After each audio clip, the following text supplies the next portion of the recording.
페퍼저축은행은 이번에도 5세트까지 가는 접전 끝에서 승리를 손에 넣지 못했다. 경기는 분명 팽팽했고 흐름은 여러 차례 바뀌었으며 팬들 역시 이번만큼은 다를 수 있다고 기대했다. 그러나 마지막에 남은 것은 또 하나의 패배였다. 연패를 끊었다는 안도감은 오래 가지 않았고 페퍼는 다시 가장 익숙한 결말로 돌아왔다. 이쯤 되면 아깝다는 표현으로는 설명이 부족하다. 5세트까지 가서도 이기지 못하는 팀 접전에서 늘 마지막 한 고비를 넘지 못하는 팀. 지금의 페퍼저축은행을 가장 정확히 설명하는 문장이다. 1세트 초반 흐름은 팽팽했다. 두 팀은 한 점씩 주고받으며 탐색전을 이어갔고 이 과정에서 먼저 리듬을 탄 쪽은 GS 칼텍스였다. 실바와 레이나의 공격이 연달아 성공하며 GS는 빠르게 연속 득점을 묶어냈고 점수는 순식간에 14대 8까지 벌어졌다. 이 시점까지만 놓고 보면 세트는 GS 쪽으로 기울어 보였다. 그러나 페퍼저축은행은 쉽게 무너지지 않았다. 조이를 중심으로 공격 성공률을 끌어올리며 점수를 차근차근 좁혀나갔고 수비 집중력 역시 점차 살아나기 시작했다. 세트 중후반부터 박정아가 실바의 공격을 연달아 차단하며 블로킹에서 존재감을 드러냈고 이 장면들이 이어지면서 경기 분위기는 급격히 바뀌었다. 19대 19 동점이 되는 순간 흐름은 완전히 페퍼 쪽으로 넘어왔다. 반면 GS 칼텍스는 몇 차례 아쉬운 판정 이후 플레이가 급해졌고 공격 선택에서도 조급함이 묻어났다. 페퍼는 세트 막판까지 비교적 침착하게 경기를 풀어갔고 승부는 듀스로 향했다. 마지막 집중력 싸움에서 우위를 점한 쪽은 페퍼였다. 조이가 결정적인 득점을 연이어 성공시키며 27대 25로 1세트를 가져갔다. 조이는 2세트에서만 10득점을 기록하며 공격 성공률 70%라는 높은 효율로 팀 공격을 이끌었다. 하지만 2세트부터 페퍼저축은행의 구조적인 문제가 다시 드러났다. GS 칼텍스는 초반부터 안정적인 서브와 수비로 페퍼의 리시브 라인을 흔들었고 페퍼는 이 과정에서 공격 전개 자체가 꼬이기 시작했다. 리시브가 흔들리자 세터가 선택할 수 있는 공격 옵션은 급격히 줄어들었고 공격 패턴은 단조로워질 수밖에 없었다. GS 칼텍스에서는 실바와 레이나에게 수비가 집중되는 상황 속에서도 유소현이 틈틈이 득점을 만들어내며 흐름을 유지했다. 공격이 한쪽에 쏠리지 않으면서 GS는 비교적 여유 있게 세트를 운영할 수 있었다. 반면 페퍼저축은행은 조이와 시마무라를 제외하면 뚜렷한 득점 지원이 나오지 않았다. 조이는 여전히 공격에서 고군분투했지만 리시브 불안 속에서 공격 빈도 자체가 줄어들었고 시마무라 역시 제한적인 상황에서만 득점을 올릴 수 있었다. 다른 선수들의 득점 기여가 거의 나오지 않으면서 점수차는 점점 벌어졌다. 리시브 불안과 공격 단조로움이 동시에 겹친 페퍼는 2세트를 쉽게 내주고 말았다. 3세트는 흐름이 완전히 달랐다. 이번에는 GS 칼텍스의 리시브가 눈에 띄게 흔들렸고 세터는 공격 전개에 어려움을 겪었다. 그 틈을 놓치지 않은 페퍼저축은행은 초반부터 연속 득점을 만들어내며 점수차를 빠르게 벌렸다. 안정적인 리시브를 바탕으로 공격 전개가 살아나자 페퍼는 가장 편안한 흐름을 만들 수 있었다. 조이는 2세트에서도 공격의 중심에 섰고 3세트까지 누적 23득점을 기록하며 사실상 혼자서 공격을 이끌었다. 리시브가 안정되자 공격 선택지도 넓어졌고 GS의 블로킹은 쉽게 무력화됐다. GS 칼텍스도 그대로 무너지지는 않았다. 세트 후반 실바와 레이나를 앞세워 추격을 시도했고 유소현 역시 분전했지만 리시브 라인이 끝내 완전히 회복되지 못했다. 득점이 특정 선수들에게 집중된 상황에서 흐름을 뒤집기에는 역부족이었고 결국 3세트는 페퍼가 비교적 무난하게 가져갔다.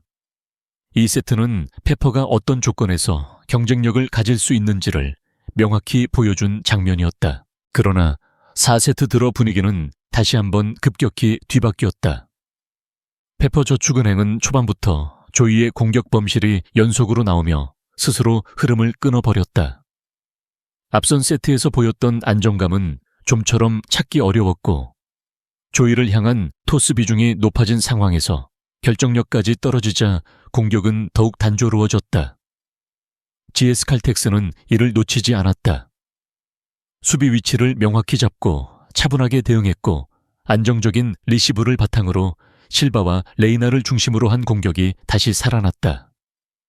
GS는 급할 것이 없었고 페퍼의 범실을 차곡차곡 득점으로 연결시키며 세트 분위기를 완전히 장악했다. 페퍼는 중반 이후 분위기 반전을 노렸지만 공격 흐름이 끊긴 상황에서 뚜렷한 대안이 보이지 않았다.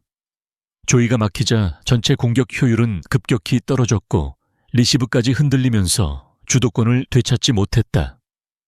결국 4세트는 GS 칼텍스가 비교적 무난하게 가져갔고 승부는 마지막 5세트로 향했다. 5세트 역시 접전이었다.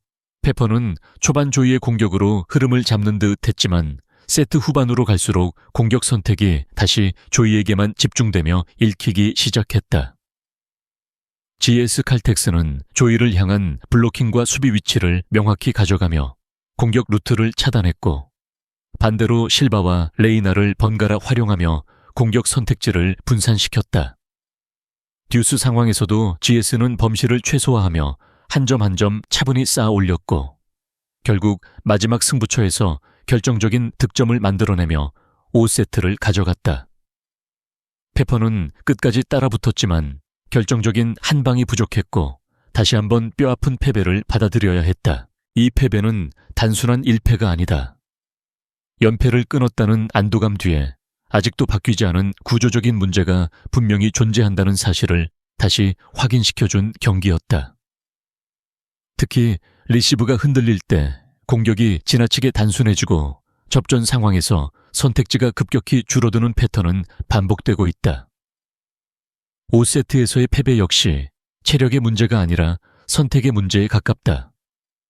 불안한 순간일수록 가장 익숙한 카드에 의존하게 되고 그 결과 상대에게 읽히는 흐름이 만들어진다. 이 흐름을 바탕으로 보면 앞으로의 전망 역시 어느 정도 그려진다. 현재의 구조가 유지된다면 페퍼저축은행은 경기 자체를 길게 끌고 가는 데에는 성공할 수 있을지 몰라도 접전의 마지막을 가져오는 데에는 계속해서 어려움을 겪을 가능성이 크다.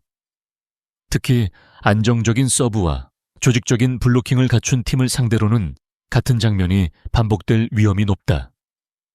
반대로 리시브 압박이 약한 팀을 만났을 때에는 조이의 공격력이 살아나며 경쟁력을 보여줄 수 있겠지만 그 역시 조건부에 가깝다. 결국 관건은 선택지다. 조이가 막혔을 때 어떤 대안이 준비되어 있는지, 리시브가 흔들릴 때 공격 전개를 어떻게 유지할 수 있는지가 해결되지 않는다면 페퍼는 앞으로도 5세트 접전에서 같은 결말을 마주할 가능성이 크다. 이번 패배는 그 사실을 다시 한번 분명하게 보여줬다. 반등의 출발점이 될 수 있었던 경기에서 다시 고개를 숙인 페퍼저축은행. 이 팀이 어디서부터 달라질 수 있을지, 그리고 다음 경기에서는 같은 장면이 반복되지 않을 수 있을지 팬들의 시선은 더욱 냉정해지고 있다. 이제 중요한 것은 이 패배 이후 페퍼저축은행이 어떤 방향으로 흘러갈 것인가다. 지금까지의 경기 흐름과 이번 GS 칼텍스전에서 드러난 장면들을 종합해보면 앞으로의 그림은 몇 가지 경우로 나뉜다. 구조적인 변화가 없는 상태라면 페퍼는 경기의 길이를 늘리는 데에는 성공할 수 있을지 몰라도 접전의 마지막을 가져오는 데에는 계속해서 어려움을 겪을 가능성이 크다. 특히 안정적인 서브로 리시브를 흔들고 블로킹 조직력을 바탕으로 한 수비를 갖춘 팀을 만났을 때 같은 장면이 반복될 위험이 높다. 이번 경기에서 GS 칼텍스가 보여준 대응 방식은 향후 페퍼를 상대하는 팀들에게 하나의 기준점이 될 수 있다. 반대로 리시브 라인이 일정 수준만 유지된다면 이야기는 달라질 수 있다. 실제로 3세트에서 나타났듯이 안정적인 리시브는 조이의 공격 선택지를 넓혀주고 팀 전체 공격 흐름을 살리는 출발점이 된다. 다만 이 조건이 충족되더라도 접전 상황에서의 선택 문제는 여전히 남는다. 마지막 승부처에서 공격이 다시 한 방향으로 쏠린다면 상대는 결국 그 지점을 집중적으로 파고들 수밖에 없다.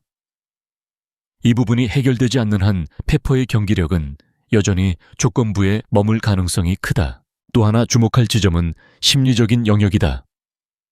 5세트에 접어들수록 페퍼의 공격 선택지가 급격히 줄어드는 장면은 우연으로 보기 어렵다.